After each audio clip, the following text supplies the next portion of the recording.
I have to ask the audience, who else, on the basis of Bernard's excellent introduction, has now decided to become a lawyer? Wow, you are dangerously effective, sir. So that was fascinating, and I want to ask you a little bit about the driverless permitting program you alluded to. You said a number of companies have applied, only Waymo has been approved. Has Waymo taken advantage of its approval to deploy? Good question. We approved Waymo for testing completely driverless vehicles. I believe it was in October, late October, early November of last year. And as part of that, as I mentioned, they had to identify their operational design domain. And that encompasses 5 Bay Area companies. Going off memory here, I think it was Palo Alto, Mountain View, Los Altos Hills, and Sunnyvale. And as part of their requirement, in addition to identifying the operational design domain, is to inform local authorities of their intention to actually conduct their tests. And they did that prior to receiving the permit. Since receiving the permit, they have continued to reach out to local government as well as local law enforcement to make sure that everybody is very comfortable when they decide to go ahead and actually test without a person in the vehicle.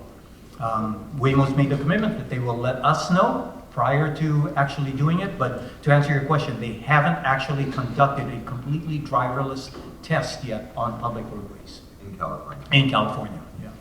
And in evaluating the request for permission to test driverlessly in California, how much time do you think you and your colleagues have been in evaluating, discussing? Well, I'd like to say that it wasn't just DMV, guys. While we are the ones that issued out the permit, the evaluation encompassed a number of different entities within state government. Our sister organizations were involved. The California Highway Patrol, for instance, was heavily involved in the evaluation of that law enforcement interaction plan. Our Department of Transportation was involved in terms of looking at the operational design domain, and so it was a group effort. I guess I could answer your question by looking at the timelines. Waymo, these regulations took effect April 1st. Waymo submitted their application right about that same time, and we did not approve them until, like I said, the end of October, early of November. So it was a long process, but one that was very deliberative for a couple reasons, not the least of which is this is the very first one that we were doing. So we needed to ensure that it is right and that sets the bar. So you can extrapolate the time frames from there. Yes, hours, dollars. Oh gosh. Well, the cumulative effort that the taxpayers of California have. I think it would be a logarithmic scale, right? The first one will take quite a bit, and then the second and third ones will, maybe not take as long. And those are underway now. And they are, right. So, Bernard, lawyers go in 6-minute increments. I'm looking for you to pull out the timesheets here. One of the reasons why I ask is California is special. Right? We are. And you are. In fact, you're special in law even. Do you think other states can be like California in terms of their approach to regulating both testing and deployment? I'm listening to this. Yeah, I know. Well, one of the things that we really buy into is this separation of responsibilities between the federal government and state government, right? And we always talk about that. The feds are responsible for the safety of the occupants in that vehicle, and so they do that through the Federal Motor Vehicle Safety Standards, how a car is built, how a vehicle is built, and all of those standards that need to be met. States, on the other hand, are responsible for the safe operation of that vehicle. And we do that by issuing licenses to ensure that the people that operate the vehicle are operating it in accordance with the law and are capable of operating the vehicle. That being said, there's differences between states in terms of how vehicles are operating, but also philosophical differences, I would say. Some are heavily regulated, others are not so heavily regulated. Terry talked about our AMVA working group this morning, and that working group was actually set up to help address or minimize the risk of a patchwork of regulations across the country. And NHTSA recognized that and dedicated some funds to start up that working group. California is the chair of that working group. Michigan is the vice chair of that working group. And so through that working group, we developed the best practices that Terry mentioned, but we had to do that by really recognizing and acknowledging that there are differences within different states in terms of how they would administer autonomous vehicles. So I would like to think that we would still recognize and respect those differences, but at the same time, I think there's a modicum of rules or a modicum of, loosely speaking, standards that could be met across the board. Even in a state like a tenth of the population of California. So I want to bring you in on this, Bob. Sure. Because we've talked a lot about outputs, simply what California's developed in terms of regulations and how many that are testing. But as you've recognized, Bernard, a key part of it is also inputs. What state government is thinking, how government is approaching the issue. And so, Bob, can you tell us a little bit about what's going on in New Jersey? What are you all thinking? Well, in New Jersey, there's currently a working group, that's administered by the governor's office, and that was in existence before a recent law that was passed that sets up a task force. The task force has 180 days from its inception to create a report back to the legislature, back to the governor's office, on how to best deploy at least the testing for autonomous vehicles in the state of New Jersey, which is kind of nice. It basically asserts that there is legislative support in the value of legislating the authority for operating autonomous vehicles in the state. It's interesting, there was somebody here earlier who was talking about a different type of philosophy. I always think of states operating at a top-down level or a top-down approach, basically creating uniform standards by which autonomous vehicles are regulated, and this rule framework is created to operate them uniformly in the state. Whereas the other approach is a bottom-up approach, where they talk about operating them on private roads and doing it, in almost like a grassroots type of approach, which is a philosophy I didn't really consider until today. So this task force is going to take all those inputs. They're going to take inputs from legislative interests, insurance interests, law enforcement interests, motor vehicles interests. We're interested in the licensing and titling and registration of these vehicles, and that they're operated and tested in a safe manner. So all of these interests are going to be considered in this report. So that's what I see as the next steps in New Jersey, is going through that process, and to me, it's encouraging. It's assuring that they do place value on this, and they recognize that it's coming. The wave is coming, whether they like it or not. I think your emphasis on process is really insightful there. And one of the differences that emerges across states is their treatment of local governments. Sure. So California, as you mentioned, Bernard, has required companies to actively engage with local law enforcement. Some states have preempted the ability of local municipalities to regulate on this in many ways. This is in addition to the potential preemption of the federal bills that were introduced. Massachusetts really emphasizes local control, and in fact has pushed companies to enter into agreements of understanding with local municipalities. The other point you mentioned was really, in addition to involving governments, involving a wide range of stakeholders. So consistent with the charge of this conference, I want to ask you both, how have you or your departments involved the mobility disadvantaged? Yeah, so when we first started working on these regulations, the promise of what autonomous vehicles could bring, was safety, but it also, I would say almost equally important, was the ability for the mobility challenged to take advantage of this. And we really want to ensure that these technologies roll out so that those individuals that have a need to take advantage of this new mobility solution would be able to do so, but also do it in a safe fashion. I think it's a challenge to be able to try and determine when is safe enough, and that's a question that we wrestle with all the time. We have to abide by what our legislation is, and that piece of legislation puts the onus on our department to ensure the safe operation of that vehicle. But there are no standards that we can adhere to or have companies adhere to ensure the safe operation, because this is such a new realm.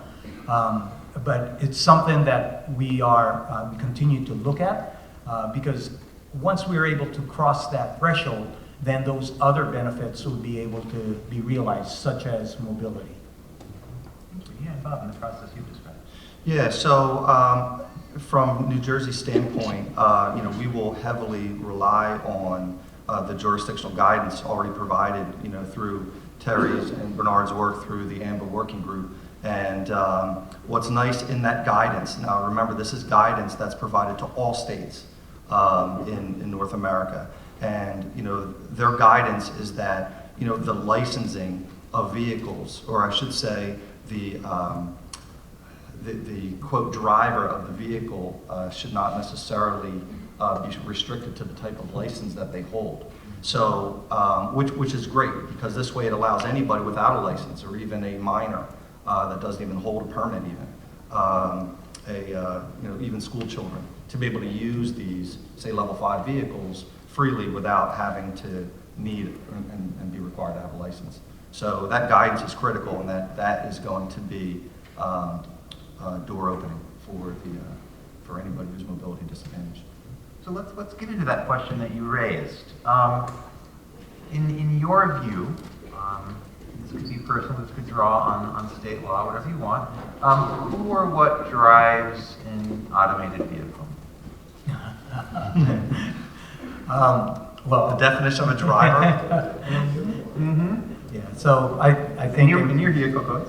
and Alan's going to hate me for this, but I think a lot of it depends on the definition of what an autonomous vehicle is. And we have adopted the SAE levels as lacking any other nomenclature or taxonomy. We have adopted the SAE levels. And so level 3 and above is what we regulate. Level 4 and level 5, our view is that the driver is the technology. Level 3, it all depends. It depends on the particular situation. Most of the time, it would be the technology. At times, when the driver has to take over, then it becomes the driver. So that's why there's a requirement for deployment regulations. When a company is ready to deploy, the driver of a level 3 vehicle needs to be properly licensed for that class of vehicle. Because the failover exists Right. so that they have to take over, Yeah. and then they become the driver. And so that's SAE's answer as a technical matter. As a legal matter in California, does that satisfy? I'm not a lawyer. Alejandro's going to be the lawyer. Yeah. Yeah, I can't answer that, right? What do you think, Bob? I mean, so I'm giving my opinion here, right? So Always, yeah. This is right. It's my boss here. So yeah, I mean, I would think that. Yeah, exactly. So yeah, I would think that when a vehicle is in autonomous mode, then it's the technology that's the driver. And so for level 5, that's always the case. Level 4, if it switches off and it's disengaged, then it's the person who's driving the vehicle that is the driver. It's in my opinion that in the event of an accident, insurance company's going to want to know who that is. They're going to want to law enforcement is going to want to know who that is. They're going to want to know where that liability lies in the event of an incident. And which is why it's critical for data recorder systems to have that information. It's my belief that not only does that data recorder get self-reported, but it's also available to law enforcement. At the scene of an accident, they can have access to it, and then insurance companies can have access to it. So this way it's unfiltered. This way, liability is transparent, and there was a couple presentations earlier that talked about transparency, especially in terms of the data and how that autonomous vehicle is performing. That's a critical component. Again, that's my opinion. And achieving that under law would be a combination of federal and state efforts, as data recorders have been for a number of years. I want to go back to a distinction that you brought up, which is both of your departments are principally engaged in the registration of vehicles and the licensing of drivers, for which it might make sense to say, well, the technology is the driver because you're evaluating its effectiveness in a way that you might evaluate the effectiveness of a human driver. But on the other side of that, the questions of liability that you raised, the questions of enforcement, your counterparts in the highway patrols, they're not going to put a car in jail. They're not going to fine a car, they're not going to arrest a car, and a technology is not a legal entity subject to rights and responsibilities. And so I ask this because this is a question that the Uniform Law Commission has grappled with quite a bit in the context of drafting its proposed uniform law on the automated operation of motor vehicles, which will be finalized this summer. And the conclusion was that the company is the legal driver, that there needs to be some entity that raises their hand and vouches for the legal operation of an automated vehicle in the state. To make that promise to the public, make that representation to the state government. Is that consistent with, as you think through your approach to testing and deployment, you think through the process that New Jersey is embarking upon? How might that I would agree with that because it is, like I said, it is in some instances the technology that is responsible, and the technology is the driver. A level 5 vehicle, for instance. And then, I was just speaking a couple weeks ago on this issue about when a vehicle does not obey the law, who's responsible for it. And it's a very tricky situation because we all break the law when we drive. I mean, we're just joking about blowing through a yellow light.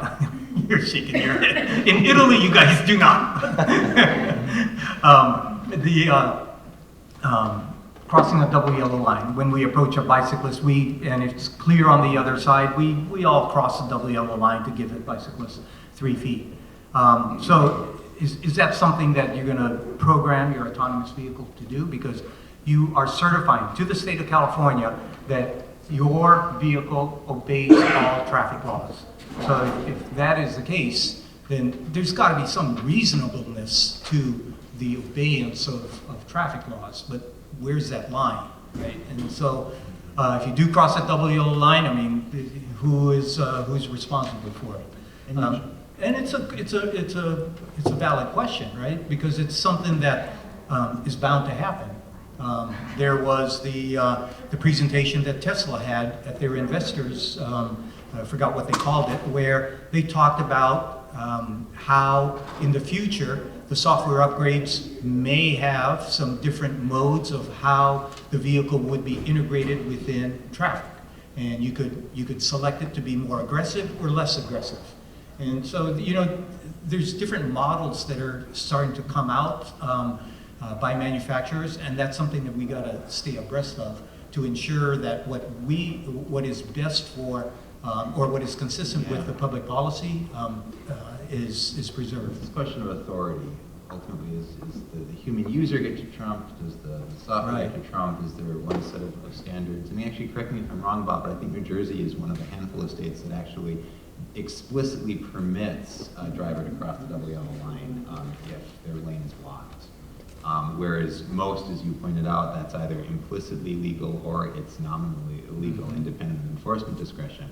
But you've picked up on a really important question of norms here, which is, yes, we all laugh about breaking the law. And in some cases that might be very reasonable in the case of going over a double yellow line when we need to. In other cases, that might be very unreasonable.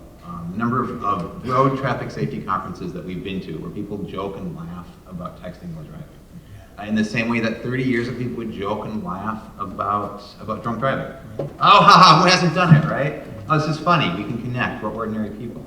And I wonder how much can we use automated driving to change those norms, and how much is automated driving going to be controlled by those norms? That's an interesting question. Let me go to you on that. Yeah, that is an interesting question, because I feel like a lot of those changes are driven socially. You know, my kids nowadays, they can't conceive of their parent drinking and driving. You know, the norm now is to call an Uber or to call a taxi or something. You know, there's no excuse to do that. There's no excuse for anyone to not wear a seatbelt. I didn't wear a seatbelt as a kid. I mean, we used to roll around the back seat of my station wagon, and that was normal. But my kids don't feel that way. They sit in the back seat and they buckle up, and if I don't buckle up, they say, "Hey, Dad, buckle up." So like, what's a station wagon? Right, yeah, they don't know what a station wagon is, but that change now is just driven from, you know, it's not socially acceptable to do so anymore. You have to wear your seatbelt, or you're going to get shunned from all your passengers. You know, to me, that's where we need to be. And, you know, I would think that, you know, programming an automated vehicle is going to highlight that. You know, it's going to highlight that, yeah, you do have to stop. If there's a police officer waving me to go on a sidewalk around the scene of an accident, you know, that, you know, there's a when and a time and a place to do that, but you know, there's a proper time. And, you know, what are all those norms? Now we have to think about them and program them in so that they you know, so that they represent what should be socially acceptable. Thank you for that. So I have a couple more questions for you along the lines of what you would say to developers of these technologies, what you would ask of developers of these technologies, and the role of government, how government might really help, how it might hurt. But before we end on those, I wanna just turn to the audience and see if you have any questions for our very distinguished panel. Yes, please. Yeah, my question for you, Bernard. You said you were still looking at some of these things and you weren't quite sure yet. I'm wondering, so when would you, what has to happen in order for you to be sure? A certain number of miles or a certain percentage? When will you know you're sure? Yeah. So your question is sort of, when do you know that for the purposes of testing or deployment, a automated vehicle is reasonably safe? Yeah, so Vern, that's a tough one to answer in terms of coming up with a timeline. I mean, we've backhandedly come to it because we do have our deployment regulations, and those regulations are in place now, and we've put it back on the manufacturers. So the manufacturers need to self-certify that their vehicles are safe to operate on the public roadways. And we did that because of the difficulty with coming up with what the threshold is. That being said, we are also still working on revisions to the regulations because we've also recognized that there are different business models that are coming forth that for one reason or another don't fit within our regulations. So we're taking an attempt to rectify that. What I'm speaking of is business models such as the delivery of goods by low speed, lightweight vehicles, and that are completely designed to not have a person in it. And so, you know, that's something that really wasn't contemplated. There's some FMVSS issues that need to be worked through, but nonetheless, it's a business model that is coming forth, and we're looking at our regulations to see how they should be modified to allow for that. Great. Other questions? Yes. Are you satisfied with the data you get from the operators? And if not, what is your priority for what you'd like to do? Are you satisfied with the data? Yeah, I'm not collecting any data on that yet. Short answer is no, not satisfied. The engineer in me wants more data. I would like more data. The regulator in me is, okay, we have to be pragmatic about what we ask for. recognizing that companies have their IP and they want to hang on to data, but I think that there's a happy medium in terms of what can be shared and what should be shared in the interest of moving forward the technology. What we have now is we're just collecting crashes, so everything around the crashes, and then those annual disengagement reports. Those disengagement reports speak to the number of miles that are driven on the public roadways, the disengagements that have happened whenever the technology failed, and the circumstances around each one of those failures. That being said, that data are not good enough. That data is being used to try and create some metrics to compare one company against another, and it was never meant to do that. The disengagement reports from GM Cruise should not be compared to the disengagement reports from Lyft. They're completely different. They test different scenarios. You can't compare them. What they are meant to do is provide a small window in terms of how the technology has developed within the company itself, so that when they are ready to deploy, we at least have some metric to point to see if there's a progression of progression, so that you can see that the technology becomes better. This is an important point for engineering ethics. Just because you have two numbers does not mean it's right to divide one by the other. Alan has a question. Yeah, so your departments are both very diverse, and I know the efforts of that. Nonetheless, we're three men sitting up here talking at you, and I apologize for that. Are there any questions or perspectives from a more diverse group? Alan, you're raising your hand. Yeah. Just to follow up on your comment, each of the disengagements may in fact suggest a corner case. Yes. Is there any effort to try to get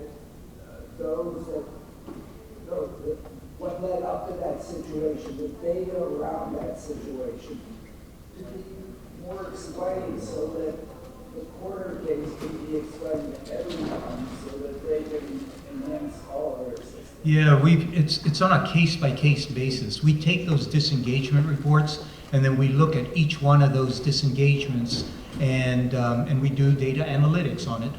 But there are some of those disengagements that sort of catch our eye, that we need more information on.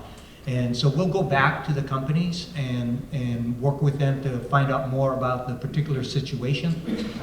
Same thing with those crash reports. Did the crash happen because the human took over, as opposed to letting the technology continue its course? And in some cases, that was what had actually occurred. The human felt like, I don't know what's happening, I'm going to take over, and all of a sudden there was a crash.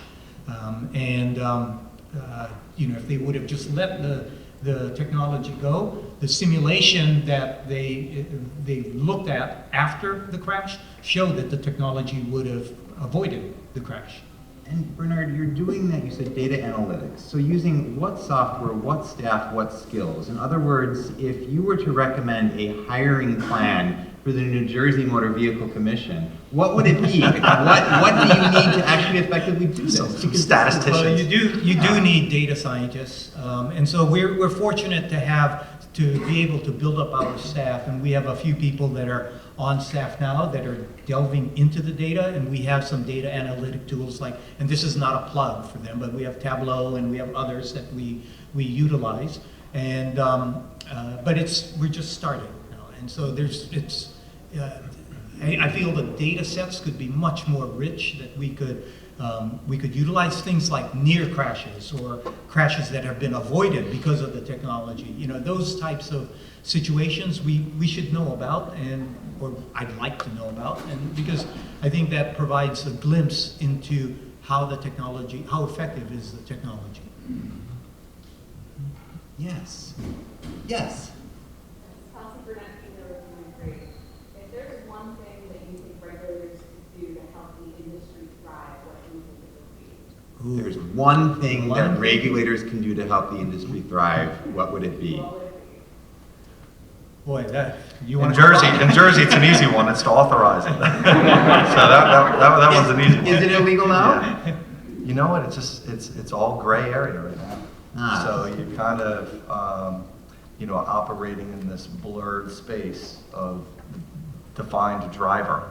So essentially provide clarity. You're so yeah, like to me, one of the issues is, okay, fine, somebody's operating one of these vehicles in the state of New Jersey, and then there's an incident. Now you're asking the courts to kind of interpret the existing law and regulations into a scenario and kind of figure it out for you. That's one approach. That's certainly reality, and often that happens. But to me, we have a responsibility to be a little bit better than that, create some authorizing either legislation or regulation in the state, and just make sure that there's a common set of rules that we can all live by that ensure the safe operation of this. And Kelsey, I guess from my standpoint, if I were to pick just one, I showed all those companies that are up there, and they're a mixture of OEMs, tier one suppliers, technology companies, startups, and we're fortunate enough to have a very good working relationship with each one of them. They're willing to share with us their information. We respect that information. We keep it confidential.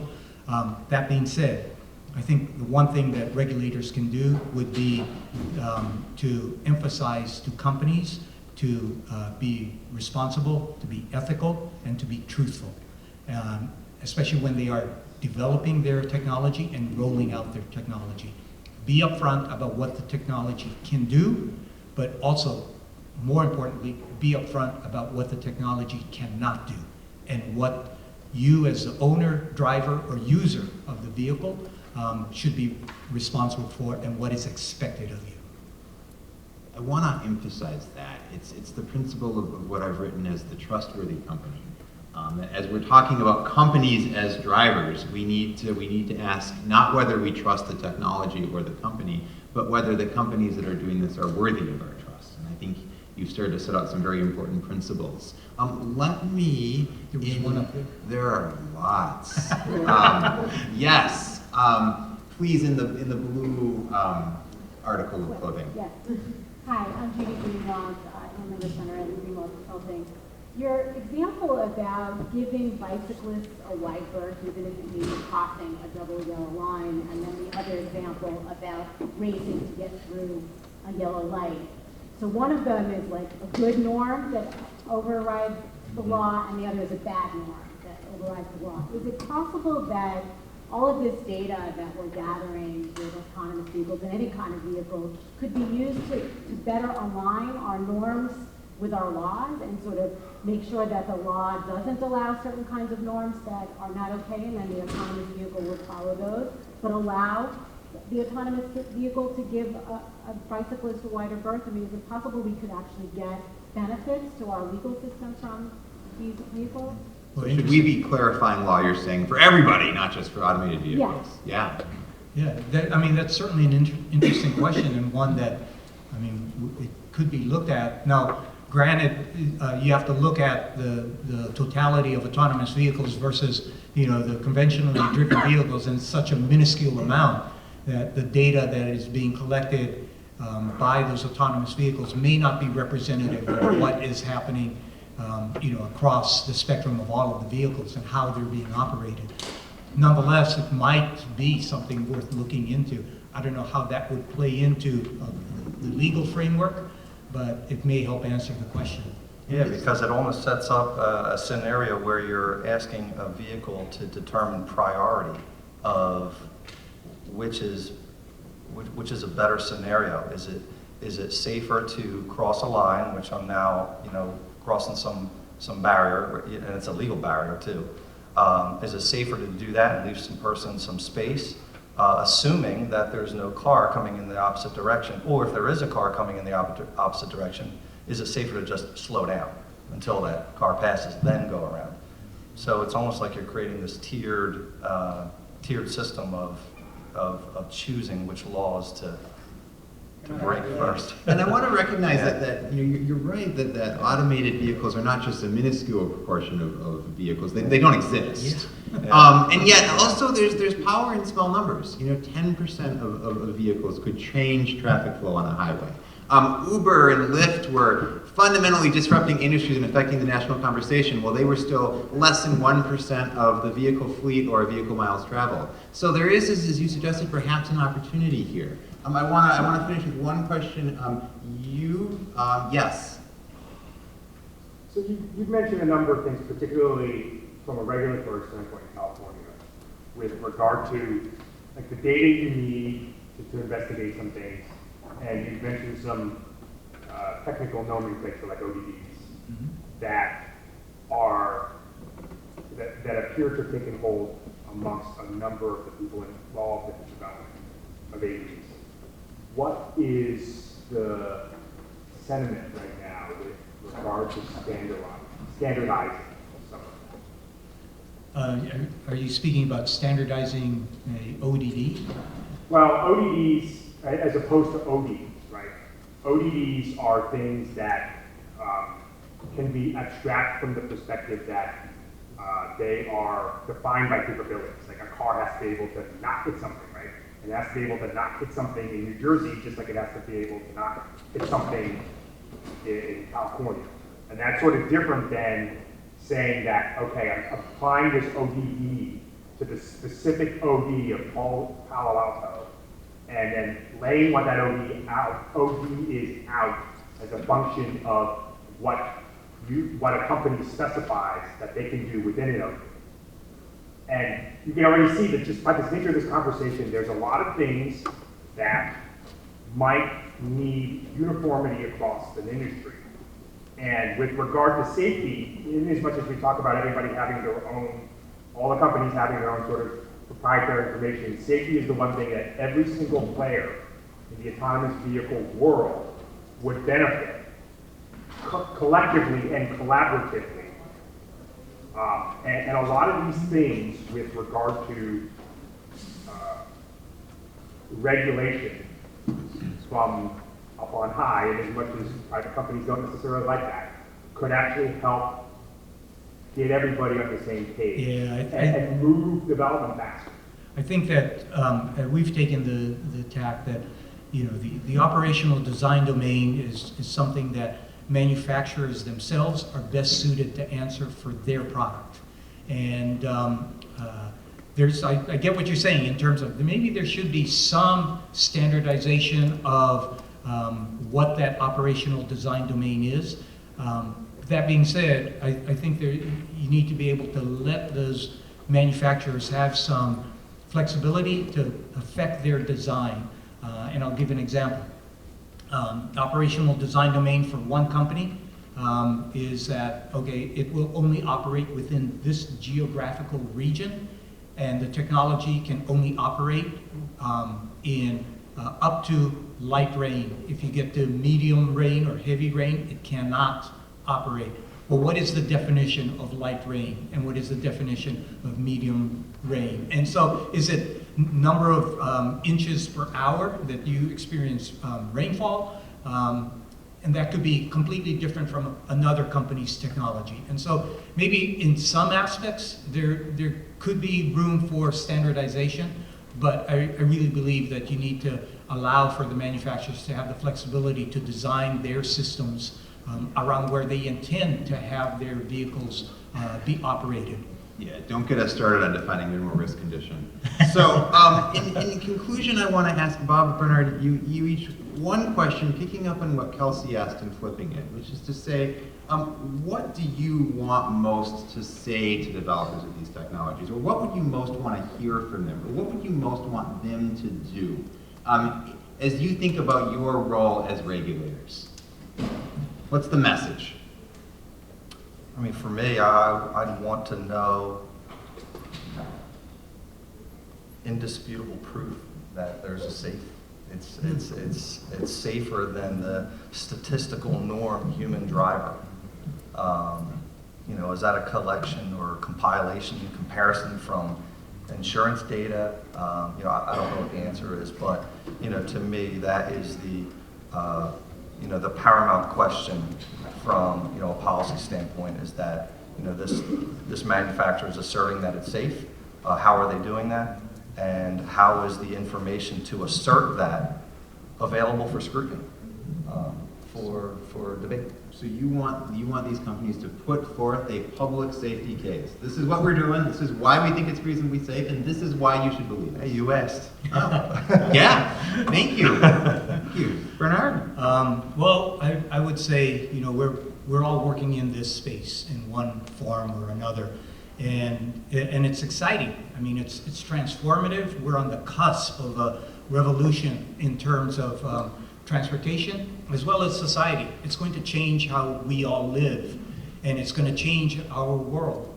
And I would say to the developers that you are at the forefront of doing this, and with great power comes great responsibility, right?